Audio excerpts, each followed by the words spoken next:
Tengo 70 años y mi propia hija me dijo que yo arruinaba su vida solo por existir. Pero lo que ella no sabía es que en mi viejo baúl guardaba documentos que la convertirían en la mujer más arrepentida del planeta. Imagínate por un momento estar cenando tranquilo un domingo cuando tu única hija te mira a los ojos y te dice que todo lo malo que le pasa es por tu culpa. Después de 50 años trabajando como mecánico para darle los mejores estudios, después de criar sola a esa niña cuando su madre nos abandonó, mi hija Valentina llega a mi casa ese domingo de marzo y me suelta la bomba que cambiaría todo para siempre. Papá, tengo que decirte algo y no me va a temblar la voz. Tu presencia en mi vida es un obstáculo para mi felicidad. Esas fueron sus palabras exactas. No que estaba pasando por un mal momento, no que necesitaba espacio. Directamente me dijo que yo era un obstáculo para su felicidad. Pero acá viene lo que ella jamás imaginó. Durante todos estos años que mi hija creía que yo era un viejo mecánico sin futuro, yo había estado construyendo algo que ella consideraba imposible para alguien como yo. Algo que estaba a punto de cambiar nuestras vidas para siempre, pero no de la manera que ella esperaba.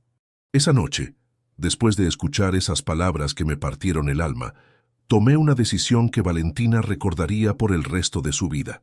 Una decisión que le enseñaría el verdadero significado de las consecuencias. Porque una cosa es estar enojada con tu padre y otra muy distinta es destruirle la vida a la persona que se sacrificó todo por vos. Y mi hija estaba a punto de descubrir esa diferencia de la manera más dolorosa posible. Seguí escuchando hasta el final porque esta historia te va a cambiar la perspectiva sobre muchas cosas. Y contame también, después de escuchar todo, si vos hubieras hecho lo mismo que yo. También decime desde qué ciudad me estás escuchando para saber qué tan lejos llegó esta historia. Para que entiendas bien por qué las palabras de Valentina me dolieron tanto, tengo que contarte cómo llegamos hasta ese punto, porque no siempre fue así nuestra relación. Valentina nació cuando yo tenía 25 años. Su madre, Pilar, era una mujer hermosa pero con un corazón muy inquieto. Trabajaba como secretaria en una oficina del centro y yo acababa de abrir mi propio taller mecánico en el barrio. Éramos jóvenes, enamorados y creíamos que el amor era suficiente para todo. Cuando nació Valentina, yo sentí una felicidad que no sabía que existía. Era una bebé perfecta, con unos ojitos negros que me miraban como si yo fuera el héroe más grande del universo. Todos los días después del taller, corría a casa para bañarla, para darle la mamadera, para cantarle canciones que me inventaba mientras la hacía dormir. Pilar al principio parecía feliz, pero de a poco empecé a notar que algo cambiaba. Se quejaba de que ya no tenía tiempo para ella misma, de que se sentía atrapada, de que había perdido su juventud. Un día llegué del taller y encontré una carta sobre la mesa de la cocina. Sebastián, no puedo más. Esto no es la vida que yo quería. Necesito encontrarme a mí misma. Cuida bien a Valentina. Algún día me vas a entender. Y se fue. Así nomás. Dejó a su hija de 2 años y se fue a buscar su libertad. Valentina lloraba preguntando por mamá y yo no sabía qué responderle. ¿Cómo le explicas a una nena que su madre eligió irse? Durante meses esperé que Pilar volviera, que se diera cuenta del error que había cometido, pero nunca pasó. Después me enteré que se había ido con un tipo que conoció en el trabajo, que se habían mudado a otra provincia y que había empezado una nueva vida como si nosotros nunca hubiéramos existido. Ahí me di cuenta de que tenía que ser padre y madre al mismo tiempo. Contraté a doña Carmen, una señora del barrio, para que cuidara a Valentina mientras yo trabajaba. Todas las mañanas me levantaba a las 5, preparaba el desayuno, vestía a la nena, la llevaba con doña Carmen y después me iba al taller. Trabajaba como un loco durante el día, arreglando autos, camiones, motos, lo que fuera. Cada peso que ganaba tenía un destino claro: pagar a doña Carmen, comprar pañales, leche, ropa para Valentina y ahorrar para el día que ella fuera al colegio. A la tarde corría a buscarla, volvíamos a casa y yo me convertía en mamá gallina. Le cocinaba, la bañaba, le leía cuentos, jugaba con ella hasta que se durmiera. Los fines de semana llevaba a Valentina al taller conmigo. Ella se sentaba en una sillita al lado mío mientras yo trabajaba y me pasaba las herramientas como si fuera mi asistente oficial. «Papá, esta llave», me decía con su vocecita de 3 años. Cuando empezó el jardín, yo era el único papá en todas las reuniones de padres. Las maestras al principio me miraban raro, como preguntándose dónde estaba la madre, pero después se acostumbraron. «Sebastián es un papá ejemplar», decían. «Valentina es una nena muy querida», y así fue creciendo mi hija. Inteligente, dulce, cariñosa. Cada logro suyo era mi mayor orgullo. Cuando aprendió a leer, cuando sacó su primera nota alta en matemáticas, cuando ganó el concurso de dibujo del colegio. Yo guardaba todo en una caja, cada dibujo, cada boletín, cada foto de los actos escolares donde yo era siempre el único que aplaudía más fuerte. Le pagué clases particulares de inglés porque decía que quería viajar por el mundo. Le compré una computadora cuando empezó la secundaria porque necesitaba hacer trabajos. Le pagué el curso de manejo cuando cumplió 18 años porque quería independizarse. Todo lo que Valentina quería, si estaba a mi alcance, se lo daba. Cuando terminó el secundario me dijo que quería estudiar psicología en la universidad. Era una carrera cara, en una universidad privada del centro. «Papá», me dijo, «sé que es mucha plata, pero es mi sueño. Si no podés, lo entiendo». «¿Estás loca?», le respondí. «Por supuesto que vas a estudiar lo que quieras». Durante 5 años trabajé 12 horas por día para pagarle la universidad. Ampliamos el taller, contraté un ayudante, empecé a trabajar también los sábados por la tarde y los domingos por la mañana. Valentina estudiaba y yo me ocupaba de que no le faltara nada: libros, apuntes, pasajes para ir a la facultad, ropa linda para que se sintiera bien entre sus compañeros. Cuando se recibió de psicóloga, yo lloré como un bebé en la graduación. Mi hija, la niña que había criado solo, ahora era una profesional. Había logrado algo que yo, con mis manos sucias de grasa, nunca habría podido lograr. Le hice una fiesta en el taller, invité a todos los vecinos, a doña Carmen, que ya era como una abuela para Valentina, a mis clientes más antiguos. Estaba tan orgulloso que no cabía en mí. «Miren lo que logró mi hija», les decía a todos. De una familia de mecánicos salió una doctora. Después de recibirse, Valentina consiguió trabajo en una clínica del centro. Ganaba bien, se compró un auto con un crédito que yo avalé, se alquiló un departamento pequeño pero lindo. Venía a almorzar a casa los domingos y me contaba de su trabajo, de sus pacientes, de sus planes. «Papá, estoy pensando en hacer una especialización en terapia familiar», me decía. «Perfecto, hija, lo que vos quieras». Yo seguía viviendo en la misma casa donde la había criado, siguiendo con mi rutina de siempre. Levantarme temprano, ir al taller, volver a la tarde, cenar solo viendo las noticias, acostarme temprano para empezar todo de nuevo al día siguiente. Era una vida simple, pero estaba conforme. Mi hija era exitosa, independiente, feliz. ¿Qué más podía pedir un padre? Pero las cosas empezaron a cambiar cuando Valentina conoció a Javier. Era un abogado de una familia acomodada, con modales finos y ropa cara. La primera vez que me lo presentó, yo traté de caerle bien. Le hice preguntas sobre su trabajo. Le ofrecí una cerveza, le conté algunas historias del taller, pero vi cómo me miraba. Con esa sonrisa educada que usan las personas cuando están siendo amables por obligación, pero que en el fondo piensan que vos no estás a su altura. Javier hablaba de cosas que yo no entendía: inversiones, fondos, propiedades en barrios que yo ni sabía que existían. Y vi cómo Valentina empezó a cambiar cuando estaba con él. Se avergonzaba cuando yo contaba anécdotas del taller. Se ponía incómoda cuando yo aparecía en ropa de trabajo. Un día me pidió que si venía a buscarla a su departamento, lo hiciera después de bañarme y cambiarme.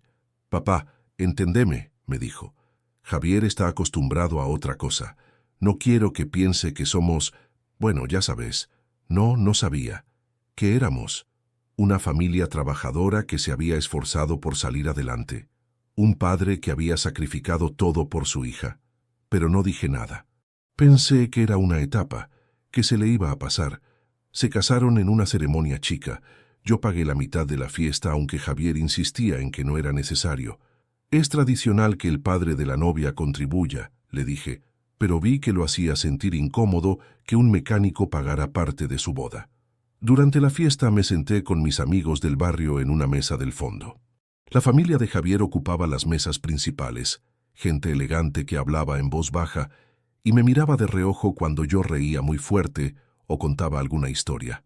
Ese día entendí que mi hija había elegido no solo un marido, sino un mundo diferente al nuestro, un mundo donde yo no encajaba. Después de la boda, las visitas de Valentina se fueron espaciando. Ya no venía todos los domingos, sino cada 15 días, después una vez por mes, después solo en mi cumpleaños y en las fiestas. Cuando venía siempre tenía prisa. Papá, no puedo quedarme mucho porque tenemos un compromiso. Papá, Javier me está esperando en el auto. Papá, otro día charlamos más tranquilos. Pero ese día nunca llegaba. Un año después nació mi nieto, Matías. Cuando fui a conocerlo al sanatorio, Javier me recibió en el pasillo. Sebastián, obviamente podés conocer a tu nieto, pero te pido que vengas limpio y que no hagas mucho ruido porque Valentina está muy cansada. Limpio. Como si yo fuera sucio por naturaleza. Conocí a Matías durante 10 minutos. Lo sostuve en mis brazos y él me miró con esos mismos ojitos negros que había tenido su madre cuando era bebé. «Este es tu abuelo, mi amor», le dijo Valentina, pero no sonaba cariñoso. Sonaba como una obligación. Cuando quise sacar una foto con mi nieto, Javier me dijo que mejor lo dejáramos descansar. Las visitas a mi nieto eran programadas. No podía aparecer cuando se me ocurriera. Tenía que avisar con tiempo, confirmar que fuera un buen momento, llegar a horario y irme cuando ellos lo decidieran. Matías crecía y yo lo conocía a cuentagotas. 1 hora cada 15 días, si tenía suerte. Cuando cumplió 2 años, quise hacerle una fiesta en mi casa. Era mi primer nieto, quería celebrarlo como se merecía. Pero Valentina me dijo que ya habían organizado algo en el club de Javier. Papá, va a ser algo íntimo, solo familia cercana. Familia cercana. Yo, que había criado sola a esa mujer, que había trabajado como un animal para que pudiera estudiar, que había pagado su boda, aparentemente no era familia cercana. Ese día entendí que mi hija se avergonzaba de mí, de mi trabajo, de mi casa, de mi forma de hablar, de mis amigos. Para ella yo era el recuerdo incómodo de un pasado que quería olvidar, pero siguió siendo peor. Cuando Matías empezó el jardín, me enteré por casualidad. Estaba en el supermercado y me lo crucé con la maestra. «Qué lindo que debe ser tener un nieto tan dulce», me dijo. Matías habla mucho de su abuelo Javier, pero nunca menciona que tiene otro abuelo. El abuelo Javier era el padre de Javier, un empresario jubilado que llevaba a Matías a clubes elegantes y le compraba juguetes caros. Yo era el abuelo fantasma, el que existía pero no se mencionaba. Un día decidí hablar con Valentina. La llamé y le dije que necesitábamos conversar. Vino a casa un martes por la tarde, pero no se sentó cómodamente como antes. Se quedó parada, mirando el reloj, como esperando irse lo antes posible. «¿Qué pasa, papá?» «Hija, siento que me estás dejando afuera de tu vida. Siento que te avergonzás de mí». «Ay, papá, no es eso. Es que estamos muy ocupados, tenemos muchas responsabilidades. Javier tiene su carrera, yo tengo la mía, está Matías. Pero yo también soy tu familia, Valentina, también soy parte de tu vida. Papá, vos no entendés. Nosotros nos movemos en otros círculos. Javier tiene contactos importantes, clientes importantes. Yo trabajo con gente de clase alta.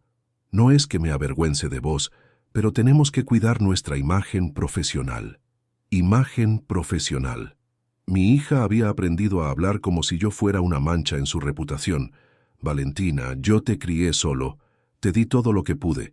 Te pagué la universidad trabajando 12 horas por día. ¿Eso no vale nada?» «Claro que vale, papá.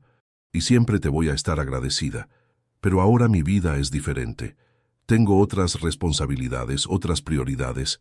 Me fui de esa conversación sintiéndome como un perro echado bajo la lluvia. Mi propia hija me hablaba como si fuera un favor que me hacía al no cortarme completamente de su vida. Los meses siguientes fueron cada vez peores. Matías cumplió 3 años y no me invitaron a la fiesta. Me enteré por las fotos que vi en Facebook, cuando doña Carmen me ayudó a buscarlas en su teléfono. Mi nieto soplando las velitas rodeado de la familia de Javier, abriendo regalos caros, riéndose con su abuelo Javier. En ninguna foto aparecía alguien preguntándose dónde estaba su otro abuelo. Navidad pasada fue la primera vez en 70 años que pasé las fiestas completamente solo. Valentina me llamó el 25 por la mañana. Papá, feliz Navidad. Estamos en lo de los padres de Javier en el country. No pudimos organizarnos para verte, pero después nos vemos, ¿sí? Después nunca llegaba. Año Nuevo lo mismo. Mi cumpleaños número 70 lo mismo. Siempre había una excusa, siempre había algo más importante que su padre. Y finalmente llegamos a ese domingo de marzo que te conté al principio. Valentina aparece en mi casa sin avisar, cosa que no hacía desde hacía años. Pensé que era una buena señal, que tal vez había reflexionado y quería recuperar nuestra relación. Papá, tenemos que hablar. Se sentó en el sillón de enfrente y me miró con una seriedad que me asustó. Te voy a decir algo y necesito que me escuches sin interrumpir. Estoy considerando mudarme con Javier y Matías a Córdoba. Javier tiene una oportunidad laboral increíble allá y yo conseguí trabajo en una clínica muy prestigiosa. Córdoba está a 600 kilómetros de acá. ¿Cuándo me vas a ver? ¿Cuándo voy a ver a mi nieto? Y ahí fue cuando me dijo las palabras que me partieron el alma. Papá, tengo que ser honesta con vos. Tu presencia en mi vida se ha vuelto complicada. Javier y yo estamos construyendo nuestro futuro y sentimos que tu estilo de vida y el nuestro son incompatibles. Mi estilo de vida. ¿Qué tenía de malo mi estilo de vida? Trabajar honestamente, vivir con sencillez, querer a mi familia. Pero no había terminado. Papá, vos siempre querés participar de cosas que no entendés. Te pones incómodo en nuestras reuniones sociales. No sabés de qué hablar con nuestros amigos. Javier dice que cuando vos estás presente, él se siente tenso porque no sabe cómo presentarte sin que se note mucho la diferencia. La diferencia. Mi hija me estaba diciendo que yo era una vergüenza social. Valentina, yo te crié sola. Todo lo que tenés es gracias a mi trabajo. Lo sé, papá, y como te dije, siempre voy a estar agradecida. Pero el agradecimiento no significa que tengas que estar involucrado en cada aspecto de mi vida adulta. Yo necesito mi espacio, mi intimidad familiar. Matías está creciendo y necesita referentes que estén a la altura de las expectativas que tenemos para él. ¿Y yo no estoy a esa altura? No es eso, papá. Es que vos no entendés el mundo en el que nos movemos nosotros. No entendés de inversiones, de desarrollo profesional, de networking. Tus historias del taller no son apropiadas para el ambiente donde nos desarrollamos. Ahí me levanté del sillón. Valentina, ¿me estás diciendo que me avergüenzo de mí porque soy mecánico? No, papá. Te estoy diciendo que tu presencia en mi vida es un obstáculo para mi felicidad y para el futuro que estoy construyendo. Un obstáculo para su felicidad. Mi propia hija me acababa de decir que yo era un obstáculo para su felicidad. Necesito que entiendas que esta mudanza es una oportunidad para empezar de nuevo, sin complicaciones del pasado. Sin complicaciones del pasado. Yo era una complicación del pasado. El hombre que había trabajado hasta partirse la espalda para darle un futuro a esa mujer, ahora era una complicación que ella quería dejar atrás. Está bien, hija. Le dije con una calma que no sabía de dónde había salido. Si eso es lo que vos querés, está bien. Se le iluminó la cara como si hubiera esperado una pelea y estuviera contenta de que yo hubiera aceptado su decisión sin dramas. Sabía que ibas a entender, papá. Siempre fuiste comprensivo. Esa noche, después de que se fue, abrí el viejo baúl de roble que tenía en mi cuarto desde hacía 30 años. Un baúl donde guardaba papeles importantes, recuerdos y algunas cosas que Valentina jamás se imaginó que existían, porque resulta que mi hija creía que yo era solo un mecánico ignorante, que no entendía de inversiones ni de desarrollo profesional. Pero lo que ella no sabía es que su viejo mecánico había estado siendo más inteligente de lo que aparentaba durante todos estos años. Había estado tomando decisiones financieras que ella consideraba imposibles para alguien como yo. Y esas decisiones estaban a punto de cambiar todo. En ese baúl Estaban los documentos que demostrarían a Valentina que su padre no era el obstáculo ignorante que ella creía. Era algo muy diferente, algo que la haría llorar lágrimas de arrepentimiento por el resto de su vida. ¿Te acordás que te conté que trabajé como mecánico durante 50 años? Bueno, en todos esos años aprendí algo que mi hija, con toda su educación universitaria, nunca entendió. Los conocimientos no vienen solo de los libros, vienen de observar, de escuchar, de estar atento a las oportunidades que otros desprecian. Hace 25 años, cuando Valentina todavía era una nena, empecé a notar algo interesante en mi taller.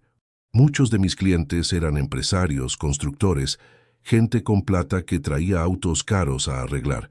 Mientras yo trabajaba bajo el capó, ellos hablaban por teléfono cerrando negocios, haciendo inversiones, comprando propiedades. La mayoría de los mecánicos no les prestaba atención a esas conversaciones. ¿Para qué nos iba a servir a nosotros saber de inversiones si apenas nos alcanzaba para pagar las cuentas? Pero yo sí escuchaba y aprendía. Me enteré de qué barrios se estaban desarrollando, qué zonas iban a valorizarse, dónde convenía comprar antes de que subieran los precios. Un día, uno de mis clientes habituales, el ingeniero Ramírez, estaba hablando por teléfono sobre unos terrenos en las afueras de la ciudad. Estaba explicándole a alguien que esa zona estaba barata ahora, pero que en 10 años iba a ser el nuevo polo comercial de la ciudad porque estaban planificando un shopping center y varios barrios privados. Después de colgar, yo le pregunté como si nada: «Ingeniero, ¿usted cree que realmente esa zona se va a desarrollar?». Me miró sorprendido de que un mecánico le preguntara sobre inversiones inmobiliarias. «Sebastián, estoy seguro, tengo los planos del desarrollo urbano. Esa zona va a explotar en valor, pero hay que comprar ahora que todavía está barata. El problema es que requiere una inversión grande y hay que tener paciencia». Esa noche no dormí pensando en lo que me había dicho el ingeniero Ramírez. Yo tenía algunos ahorros guardados para emergencias, pero eran pocos. Sin embargo, tenía algo que valía más que el dinero: información de primera mano y la determinación de apostar por el futuro de mi hija. Durante los siguientes 6 meses, trabajé como nunca en mi vida. Acepté todos los trabajos extra que pude, trabajé fines de semana, feriados, hasta altas horas de la noche. Cada peso extra que ganaba lo guardaba para comprar esos terrenos. Valentina, que entonces tenía 10 años, a veces me preguntaba por qué trabajaba tanto. «Para tu futuro, mi amor», le decía. «Algún día vas a entender». Cuando junté la plata suficiente, fui a la inmobiliaria que manejaba esos terrenos. El vendedor me miró con la misma cara de sorpresa que había puesto el ingeniero Ramírez. «¿Usted quiere comprar terrenos para inversión?». «Sí, señor. Tengo la plata y quiero comprar». Compré 3 terrenos chicos en esa zona que parecía el fin del mundo. Eran baratos porque no tenían servicios. Estaban lejos de todo, llenos de pastizales y tierra. Mis vecinos me decían que me habían estafado, que había tirado la plata. «Sebastián, esos terrenos no valen ni para plantar papas», me decía mi compadre Luis. Pero yo sabía lo que hacía. Guardé los títulos de propiedad en el baúl y seguí trabajando normal, como si nada hubiera pasado. No le conté a nadie, ni siquiera a Valentina. Quería que fuera una sorpresa para cuando fuera más grande. Durante los años siguientes, seguí escuchando las conversaciones de mis clientes empresarios. Me enteré de más oportunidades de inversión, algunas de las cuales aproveché cuando pude juntar la plata. Compré acciones de empresas que mis clientes mencionaban que iban a crecer. Invertí en un negocio de repuestos que un cliente estaba empezando y que después se convirtió en la distribuidora más grande de la zona.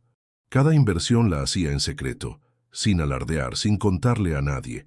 Valentina crecía pensando que su papá era solo un mecánico trabajador que llegaba justo a fin de mes. Nunca supo que cada peso que yo invertía en su educación, cada lujo que le daba, cada oportunidad que le pagaba, en realidad salía de ganancias que yo estaba generando con inversiones inteligentes. Cuando Valentina entró a la universidad, los terrenos que había comprado ya habían triplicado su valor, pero no los vendí. Los dejé valorizarse mientras le pagaba la carrera con el dinero que generaban mis otras inversiones. Cuando se recibió, Esos terrenos valían 10 veces lo que había pagado por ellos. Cuando se casó, valían 20 veces más. Y ahora, después de 25 años, valían una fortuna que ni ella se podía imaginar. Pero no era solo los terrenos. Durante todos estos años, había seguido invirtiendo inteligentemente, siempre con discreción, siempre sin hacer ruido. Tenía acciones en empresas que habían crecido enormemente. Tenía depósitos en bancos que generaban intereses jugosos. Tenía inversiones en negocios prósperos. Mi hija creía que su padre era un mecánico ignorante que no entendía de inversiones ni de desarrollo profesional. Pero la realidad era que su padre mecánico había construido un patrimonio que la convertía en una heredera millonaria, y ella acababa de decirme que yo era un obstáculo para su felicidad. Esa noche, mirando todos esos documentos que representaban años de trabajo inteligente, años de sacrificio silencioso, años de planificar el futuro de una hija que ahora se avergonzaba de mí, tomé la decisión más difícil de mi vida. Si Valentina creía que yo era una complicación del pasado que había que dejar atrás, iba a darle exactamente lo que me pedía, pero de una manera que nunca se iba a olvidar. Al día siguiente, empecé a hacer llamadas. Llamadas que mi hija jamás se imaginó que yo podría hacer. La primera llamada fue a mi contador, un tipo que había conocido a través de uno de mis clientes empresarios y que había estado manejando mis inversiones durante todos estos años. Profesor Martínez, soy Sebastián. Necesito que empecemos a liquidar todo. Todo, don Sebastián. Todo. Terrenos, acciones, depósitos, negocios, todo. Quiero convertir todo en dinero líquido lo antes posible. Don Sebastián, ¿está seguro? Su patrimonio está en un momento excelente. Si vende ahora va a ganar una fortuna, pero si espera unos años más, va a ganar mucho más. No voy a esperar. Necesito la plata ahora. La segunda llamada fue a mi abogado, el doctor Fernández, un tipo serio que también había conocido en el taller. Doctor, necesito que me ayude con un tema muy delicado.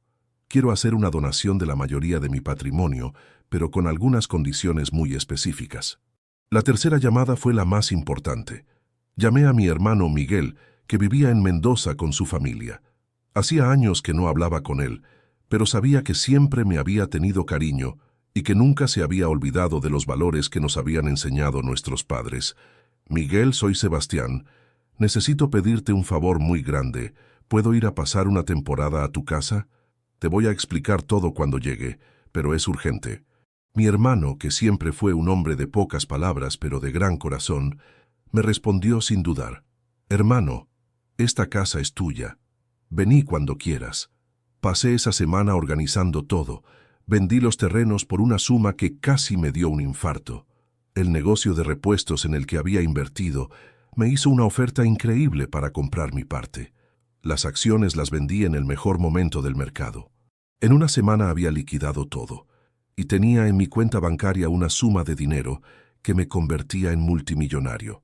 Multimillonario, ¿te das cuenta?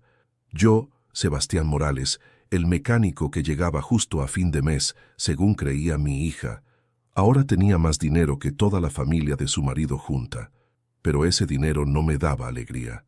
Me daba una tristeza profunda, porque todo ese esfuerzo, toda esa plata que había ahorrado pensando en el futuro de mi familia, ahora iba a tener que usarla para algo completamente diferente. Mientras hacía todos estos trámites, Valentina me llamaba cada 2 o 3 días para coordinar la mudanza. Papá, ya tenemos la fecha. Nos vamos el mes que viene. ¿Querés que te ayudemos con algo antes de irnos? ¿Querés que te ayudemos? Como si yo fuera un inválido que necesitaba ayuda para existir. No, hija, no necesito nada. Solo quiero que sepas que estoy muy orgulloso de vos y que siempre voy a quererte. Ay, papá, no hables como si fuera un adiós para siempre. Córdoba no está en la luna. Te vamos a invitar cuando tengamos todo organizado. Te vamos a invitar. Como si fuera un favor que me hacían. El viernes antes de que se fueran, Valentina vino a despedirse. Trajo a Matías, que ya tenía 4 años, y me miraba como si yo fuera un extraño. «Abuelo, mamá dice que nos vamos a vivir lejos», me dijo mi nieto con esa inocencia que solo tienen los chicos. «Sí, mi amor, van a vivir en una ciudad muy linda. ¿Vas a venir a visitarnos?», me preguntó. Esa pregunta me partió el corazón porque sabía que la respuesta dependía de sus padres, no de mí. Va a venir cuando pueda, le respondió Valentina antes de que yo pudiera hablar.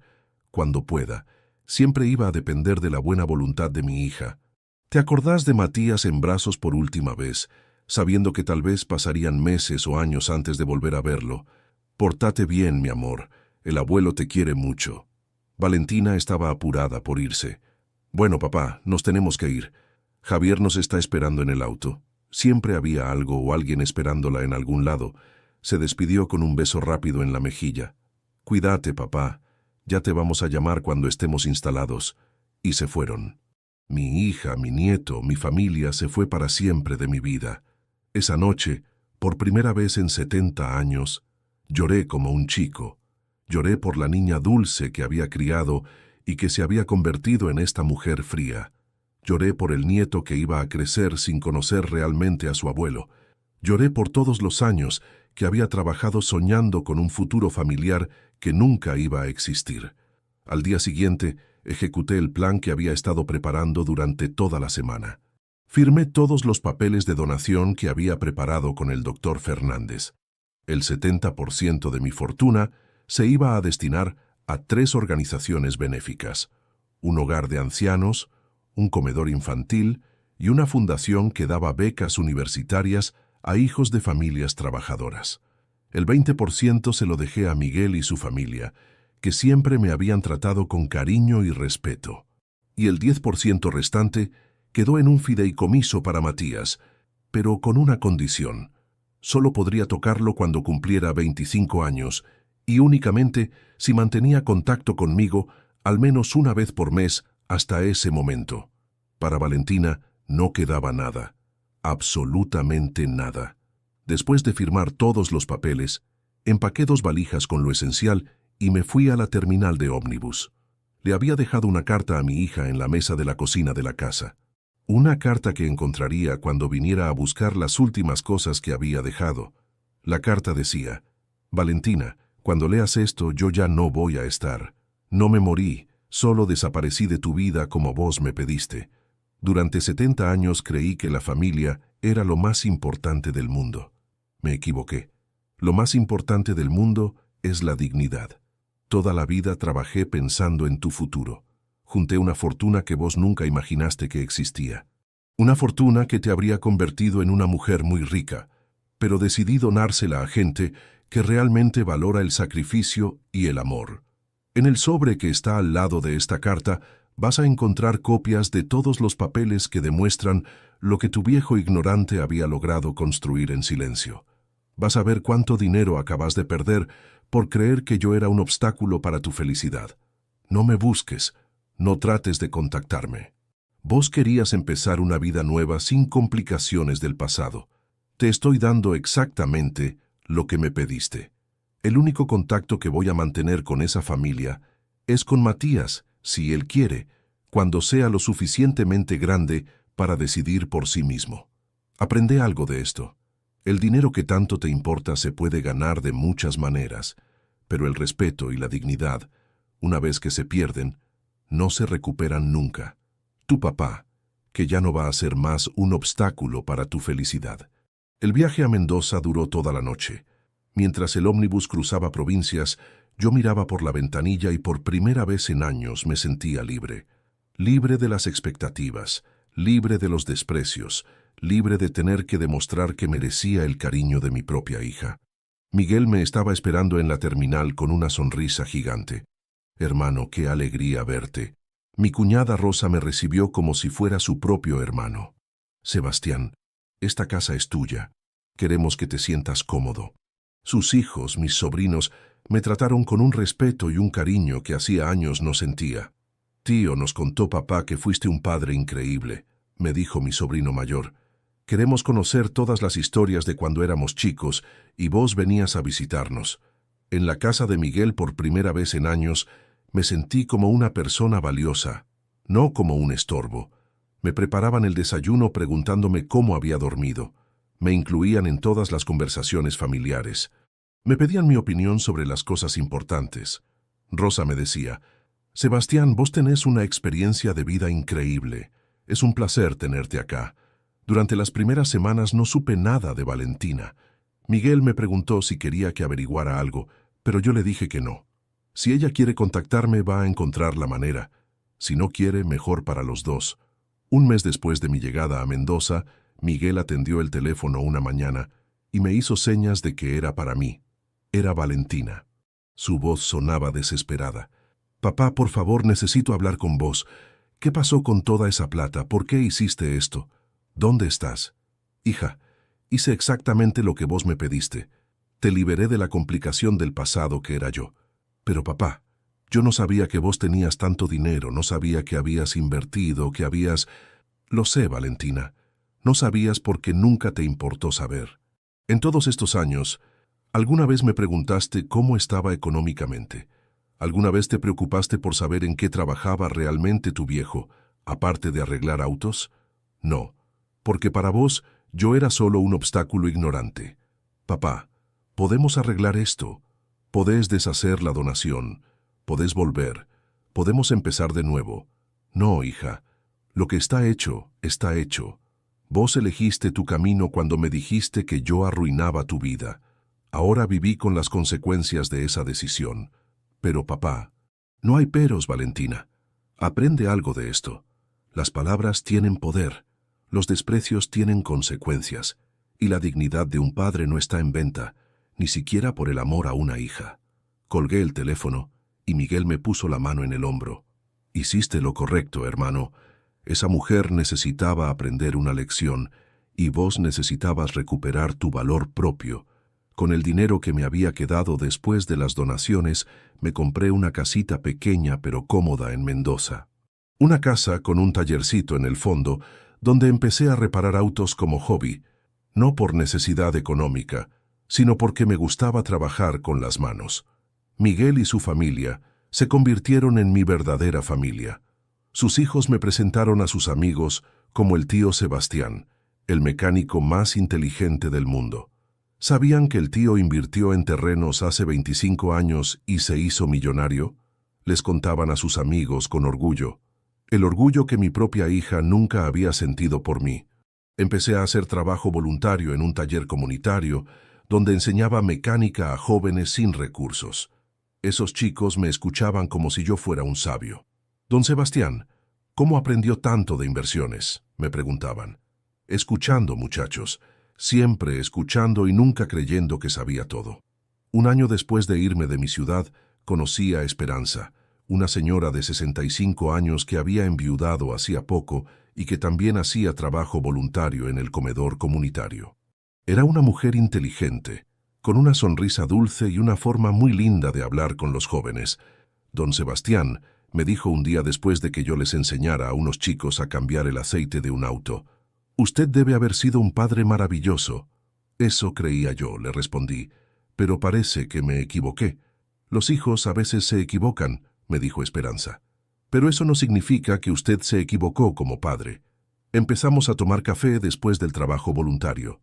Ella me contaba de sus hijos que vivían en otras provincias, pero la llamaban todas las semanas. Yo le conté mi historia, y ella me escuchó sin juzgar. «¿Usted no extraña a su hija?», me preguntó un día.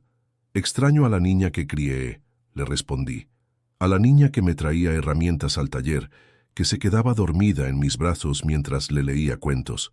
Pero a esta mujer que me echó de su vida por avergonzarse de mí, a esta no la extraño». Esperanza tenía una manera muy sabia de ver las cosas.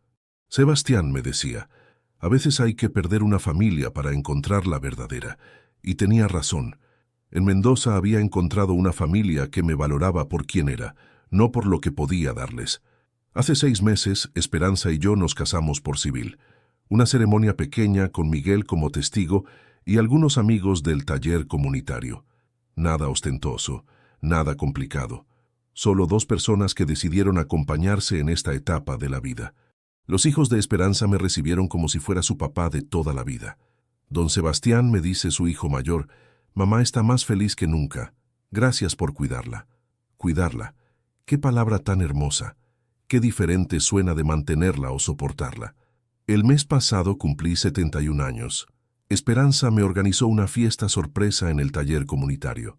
Vinieron todos los chicos que habían aprendido mecánica conmigo, los amigos del barrio nuevo, la familia de Miguel. Era una fiesta llena de gente que realmente me quería. Uno de los chicos del taller, un muchacho de 18 años que se llama Tomás, me dijo algo que me llegó al alma. Don Sebastián, cuando yo tenga hijos, los voy a criar como usted nos enseña a nosotros, con respeto y con valores. Ahí entendí todo. Mi verdadera herencia no era la plata que había ganado con las inversiones. Mi verdadera herencia eran los valores que podía transmitir, y resulta que estaba transmitiendo esos valores a jóvenes que realmente los apreciaban. Y Valentina. Valentina me ha llamado 8 veces en este año y medio. Las primeras llamadas fueron para preguntarme si podíamos conversar sobre el tema de la herencia. Las siguientes fueron para contarme que Javier la había dejado. Papá, Javier se fue. Dice que no puede estar casado con alguien que perdió una fortuna por orgullo familiar. Por orgullo familiar. Qué curioso. Él creía que yo había donado mi plata por orgullo. No entendía que lo había hecho por dignidad. La última llamada fue la semana pasada. Papá, estoy sola. Javier se llevó a Matías y me dijo que no soy una buena influencia para él. No tengo trabajo fijo, no tengo casa propia, no tengo nada. ¿Podés ayudarme? ¿Puedo ayudarla? La hija que me dijo que yo arruinaba su vida ahora me pedía ayuda. Valentina, le dije, ahora sabes lo que se siente estar solo. Ahora sabes lo que se siente que tu propia familia te dé la espalda. Ahora sabes lo que se siente que te traten como un estorbo. Pero papá, soy tu hija. ¿No cuenta eso para nada? Sos mi hija, sí, pero yo ya no soy tu padre. Un padre es alguien que está presente en la vida de sus hijos, alguien a quien respetan y valoran. Vos me convertiste en un extraño cuando decidiste que yo era una complicación del pasado. La semana pasada recibí una carta de Matías. Una carta que escribió él solo, con ayuda de su maestra, porque Javier no quiso ayudarlo. Decía, abuelo, papá dice que vos sos malo porque no ayudas a mamá, pero yo me acuerdo de cuando me cantabas canciones. ¿Puedo ir a verte algún día? Esa carta me la escribió mi nieto de 5 años. Al final había un dibujo de 2 personas tomadas de la mano bajo un sol amarillo y abajo decía, te extraño, abuelo. Lo llamé esa misma noche. Hablé con él durante 1 hora. Le expliqué con palabras que pudiera entender por qué el abuelo se había tenido que ir lejos. Abuelo, ¿es verdad que tenías mucha plata y la regalaste? Me preguntó mi nieto. Sí, mi amor, es verdad. ¿Y por qué no se la diste a mamá? Porque hay algo más importante que la plata, mi amor, y eso te lo voy a enseñar cuando seas más grande y puedas entenderlo. Lo que te voy a enseñar es que la dignidad no se negocia, que el respeto no se mendiga y que una familia de verdad es la que te quiere por quien sos, no por lo que tenés. El otro día, caminando por el parque con Esperanza, me preguntó algo que me hizo reflexionar. Sebastián, ¿no te arrepentís de nada de lo que hiciste? ¿Sabés de qué me arrepiento? Le respondí. Me arrepiento de haber tardado tanto en valorarme a mí mismo. Me arrepiento de haber aguantado años de desprecios pensando que era normal porque era mi hija. Me arrepiento de no haber puesto límites antes. Y no extrañás a Valentina. Extraño a la niña que podría haber sido si yo le hubiera enseñado mejor qué significa el respeto hacia los padres. Pero no extraño a la mujer que me dijo que yo arruinaba su vida. Dentro de un mes voy a cumplir 72 años. Esperanza y yo estamos planeando un viaje a Brasil para conocer las playas del norte. Va a ser la primera vez en mi vida que viajo por placer, no por trabajo o por obligación. Miguel me dijo la semana pasada una cosa que me marcó. Sebastián, parece que rejuveneciste 10 años desde que llegaste acá. Y tiene razón. Cuando uno se libera de gente que lo lastima, aunque sea su propia familia, el alma rejuvenece. A veces me pregunto qué habría pasado si le hubiera contado a Valentina sobre las inversiones antes de que me dijera que yo arruinaba su vida. Pero después pienso que tal vez fue mejor así. Tal vez necesitaba pasar por todo esto para descubrir de qué estaba hecho realmente mi carácter. Acá estoy, a los 71 años, casado con una mujer que me quiere, rodeado de una familia que me valora, enseñando a jóvenes que me ven como un maestro, viviendo en un lugar donde soy feliz. Perdí una hija, sí, pero gané una vida. Y vos que me escuchaste hasta acá, vos que me acompañaste en esta historia larga, quiero que sepas algo muy importante. Si alguien te trata mal, si alguien te falta el respeto, si alguien te hace sentir que sos un estorbo o que arruinás su vida, no importa quién sea esa persona. No importa si es tu hijo, tu hija, tu hermano, tu cónyuge, tu mejor amigo. Nadie, pero nadie tiene derecho a destruir tu dignidad solo porque puede hacerlo. La vida es demasiado corta para gastarla con gente que no te valora. Y nunca, nunca es demasiado tarde para empezar de nuevo. Yo perdí una hija, pero encontré una familia. Perdí una herencia, pero gané paz. Perdí dinero, pero recuperé mi autoestima. ¿Y vos qué elegirías? ¿Aguantar el maltrato por miedo a estar solo o arriesgarte a ser feliz? Contame qué pensás de esta historia y decime desde qué ciudad me estás escuchando. Porque al final lo único que realmente importa en esta vida no es cuánto dinero tengas en el banco, sino cuánto amor verdadero tengas a tu alrededor. Y ese amor, a veces,